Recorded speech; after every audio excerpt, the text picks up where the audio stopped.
A warm welcome back to the Forensics Detailing or Forensics Unplugged channel, guys. A non-detailing video, or kind of maybe slightly related. This is a cabin fibre. Dan, DTC, Dan's Timeless Classics. My hands are shaking because I've just carried this all the way back from Dan's because it won't fit in the car. My arms are aching. The wind was blowing me around. Nearly ended up in France. Dan's Timeless Classics got me this carbon fibre bonnet for the 996 as a present, which is very nice of him. I've just been helping Dan with a few bits and pieces, so he got me this to say thank you, which is phenomenal. They're very hard to get hold of. Very hard to get a carbon fibre bonnet for a 996. If they come up on eBay, they'll be gone. Dan managed to get one off someone. The problem is it's a heavily used carbon fibre bonnet. That's the problem, so it's a bit tatty. So the original kind of gel coat, clear coat, whatever you want to call it, really feels more like pretty gel coat, is just failing. It's all kind of perishing and cracking off, and it's quite thick. Now, what I want to do with this is paint this bonnet, because the gel coat or clear coat is failing on this side and going kind of patchy. You could wet sand all that and try and buff it, but it's got a yellow tinge to it. It's probably very old, so it's best to strip back, buzz back all of that dead old clear coat, virtually all the way back to as deep as you want to go, and then put a layer of something down, a primer, and then some sort of prep. A body shop will know, and then paint that surface guards red, and paint over the edge to the line there, mask up, and just paint a nice tidy line down the edge. The edges will need extra prepping. They're kind of really rough. That's where the gel coat predominantly fails, on the edge. So really buzz these back, and if any rough areas that are down to the fibre, just fill them, get it all smooth, and paint over the top. Then maybe just buzz all of this old clear coat right back, buzz it all back, haze it all up, buzz it all off, and just get as best you can kind of finish, and then clear coat over the painted edge, clear coat obviously over the paint, and clear coat all that so it's just glossy. And I think once that's done, obviously just clean this, I'll give this a clean up. That's just the back side of the carbon. Don't touch that, just leave that as is. And yeah, it should be okay. It's not going to be a concourse thing, but neither is the car, and the paintwork is terrible and cracked and peeling off in places and stuff like that. So I'm not overly precious about that, but obviously you just want it done nice so that it doesn't look. You could go for the full just race look and just chuck it on there as is. Just chuck it on there and just cover it in livery and stickers and stuff, and just accept it for what it is, which is a weight reduction. The stock bonnet, I don't know what it is, 10, 15 kilos, but that is as light as a feather. So it will save me some weight at the front of the car. We're waiting on a carbon fibre roof from Design 911 to come back in stock, and then we're going to do the carbon fibre roof delete, the sunroof delete, and all the motors and all the trays, which we think will save us maybe 20, 25 kilos on the top of the car, which is a good place to save the weight as well. By also putting that on, let's say another 10 kilos. So let's say we're at 35 kilo weight saving. I've got the spare tyre in the front, that's got to be a 15 kilo. So we're at 50 kilo weight saving. We're getting to the save stage there by just carbon fibre roof, carbon fibre bonnet, spare tyre out, which I should have done a while ago. We're at 50 kilo saving. We'll do a rear wiper delete, because of the motor is the main thing in there, which should get another 3-4 kilos, something like that. I don't know the exact figures. Maybe a bit more. 55 kilos total. I need to replace the front windscreen as well, but I'll do that with the standard Porsche second-hand screen. We'll do that when we do the roof. And, well, yeah, hopefully, like, if we can get 60 kilos out of the car, I don't know why I'm funding the rest and just being optimistic. 60 sounds better than 55. But say we drop 60 kilos of weight out of that car. It's already got the lightweight Recaro race seats in it. I'm hoping it'll be around 1350. You can go further. alloy wheels would be the next the next place to start, because the stock Sport Classics are heavy, and I think my fronts are just might have a slight buckle in them. I get a very fine vibration. I notice vibrations more with that Sport steering wheel, which saves a couple of kilos. So getting a set maybe of Oz Allegrettas later on, and some proper semi-slick track/race tyres.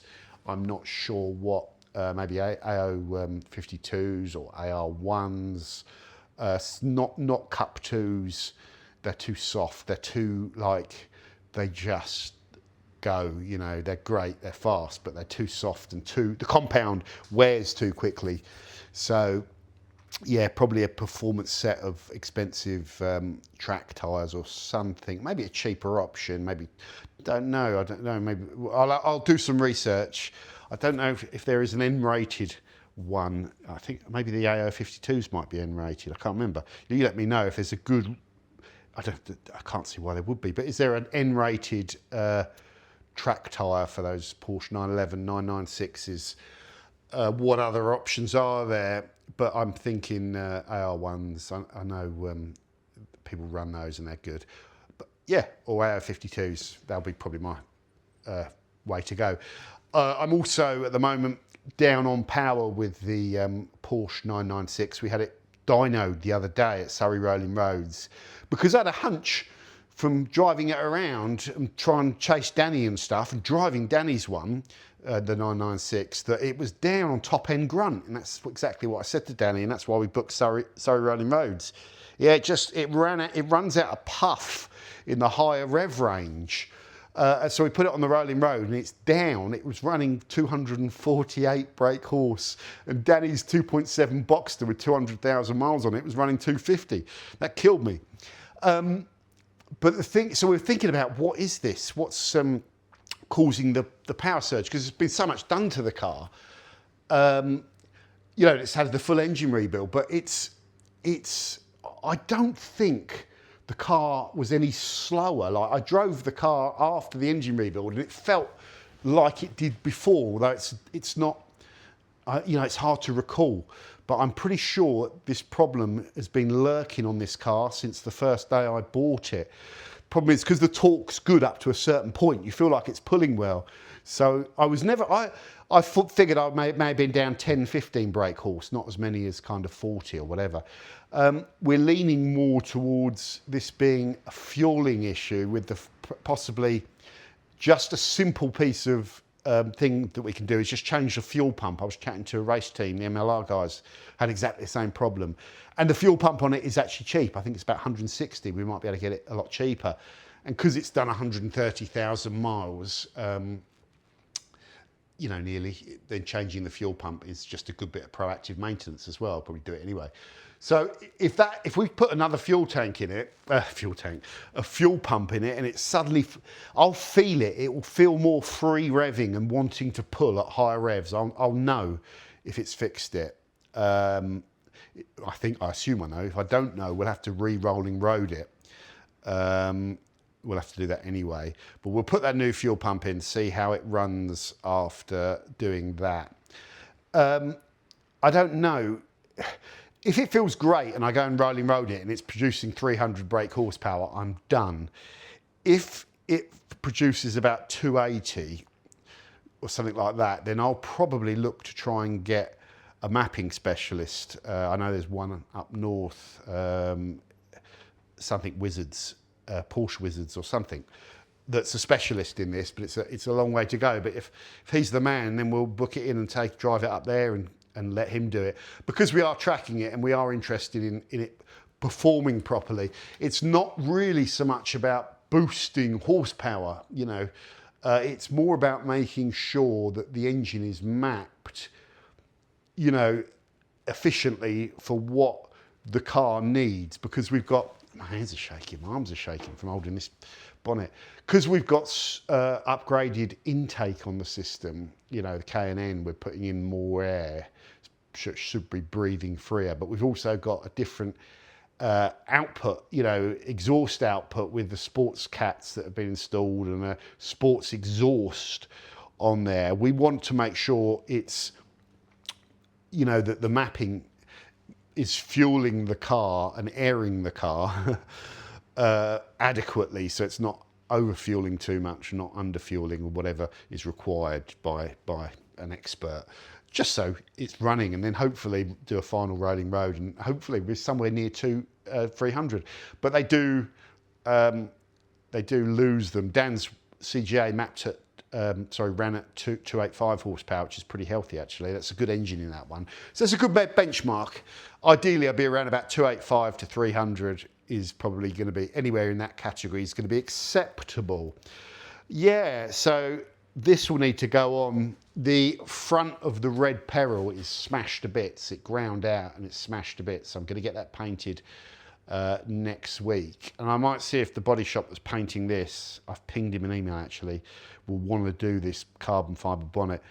He may not want to because it's a pain and it's prep labour compared to prepping a scratch on a panel and prepping down a little area and then, you know, going over, and the amount of prep work on this is vast really, and it's just very time consuming. But, you know, I'm happy to pay whatever it is to get it done because it needs to be done. So, and it's not cost me anything. So even if it costs a bit more on prep, then that's fine. I just really want.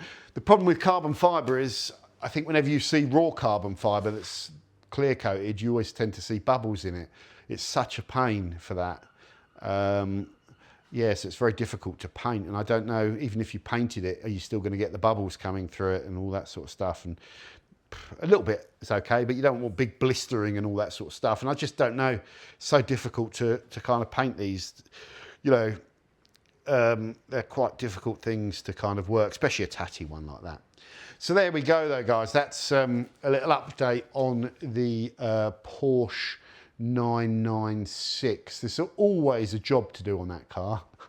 It's always a job, and there's loads to do. I'll probably do a video, an update video of what is going on with it and where we're at with it for those of you that like the Porsches and are interested with it. But yes, it's running great. Just obviously down on power, so that's the niggle. But that's part and parcel of the journey, isn't it? And that's really the reason why we roaded it, to find out where we're at with it. It's going to take some prep, this. I mean, Danny was saying, just prep it yourself.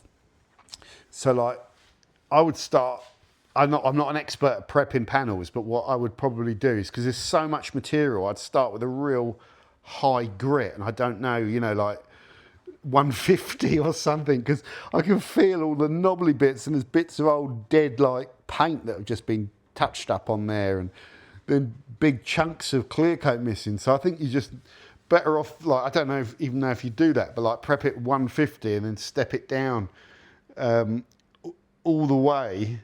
Keep stepping it down till you're down to like P600 or even P1000 with a fine haze over it. But you ain't gonna, the bits where it's like the original kind of clear coat is gone, you're really just only ever going to flatten that out a little bit, then blow it all off, then dust wipe it, and then take it down to the body shop.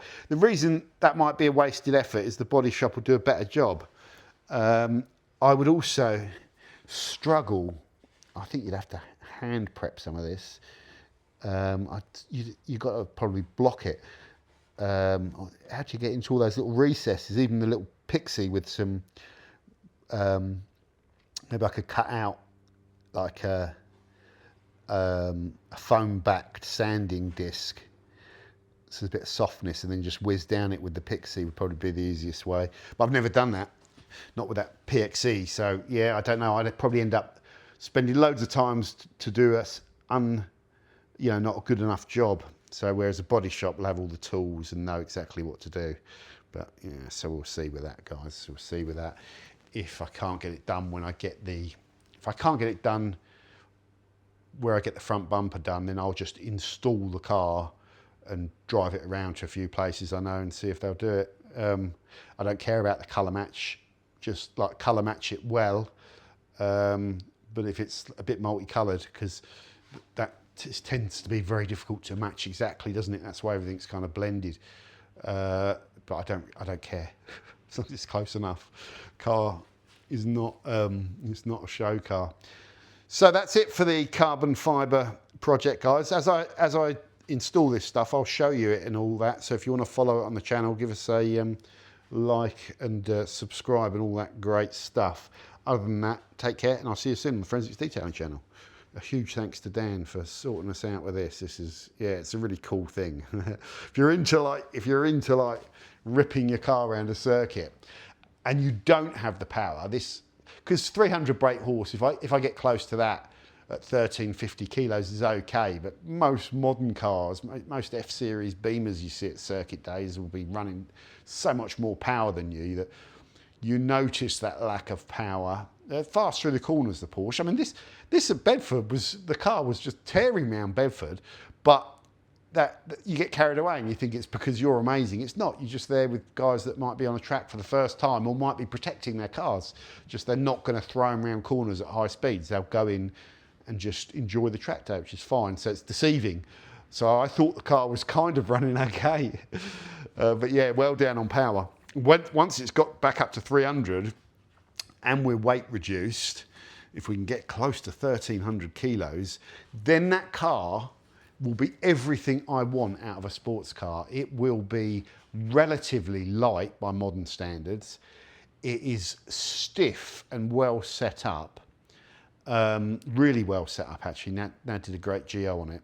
It's got a new braking system on it. The engine's fresh and, you know, strong and renewed and ready to go. The suspension's is strong and renewed. It's not rotten, and it's got like all of the things already done to it. It's on the O-limbs. It's got the nice Recaro pole positions. It's got the cage in it, the half cage. It's got you know, the Momo Mod 7. It's got the short shifter, and it drives great. And I've driven a lot of these. You know, I was driving down the CGA around for a couple of days, and like, it's a really good car, but it's a sort of stock one with a stock suspension and stock kind of brakes, and I can feel the power on it, and it feels really nice. It's got an aftermarket steering wheel. It's a good, solid car, but it would benefit from all the things that Dan's gone through and done to CGA, to DTC, his race one. But then you compromise it, and I was sort of thinking, yeah, it would be really nice to have a kind of stock 996, even completely stock example, you know, as it comes with the stock steering wheel. Maybe put a short shifter on it still, because that shifter, that long shifter, is terrible. You know, the stock shift.